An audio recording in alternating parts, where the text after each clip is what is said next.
Okay, welcome to today's exercise of the day. We're going to move on now to another tool that we can use to help just free up the muscles and free up the movement of those key areas around the body, and that is a trigger point ball, otherwise known as a spiky ball.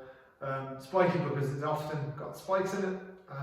Trigger point because what we're doing is using it on really sort of tight areas of muscle that tend to release quite nicely if you put a consistent pressure on them.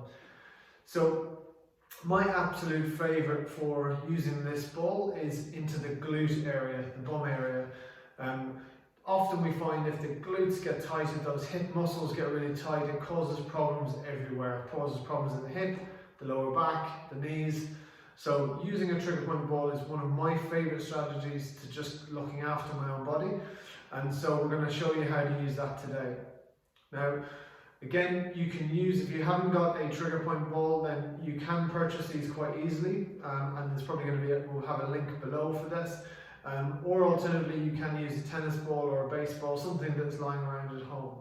But what's important is that we have something that's got a little bit of pressure to it, a little bit of hardness to it, and then we can get a nice release from it.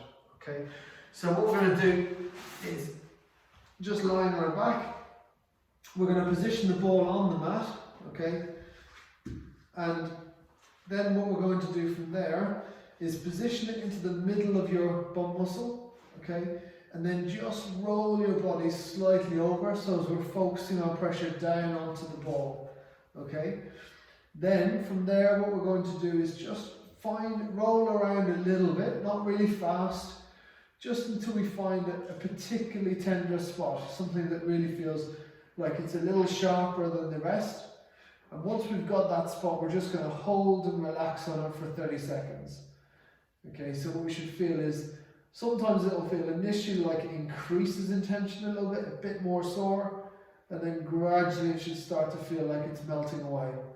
Some people will say, oh, it feels like I've kind of got used to the pain. It's not that you're getting used to it, it's just that it is actually reducing down a little bit. So we tend to say that a good treatment effect here is that it should feel like it starts off at maybe a 6 or 7 out of 10, so quite a strong feeling, and then reduce down to maybe a 3 or a 4. Okay, so obviously you're lying on a hard ball, it's not going to feel perfect, but it should reduce down by about 50% of what it started at. Once you've achieved that, and then normally that's about 30 to 45 seconds, you might just position the ball slightly more to the side, or slightly up, or slightly down, and find another spot, okay, that feels nice and sore, and again repeat the same process, okay. What we tend to find is that I'll normally advise people to do about 3 or 4 repetitions on each area, so on each glute. So you do maybe 3 or 4 30-second bursts on the right, and then the same on the left. And hey presto, you'll feel a lot freer in that hip area.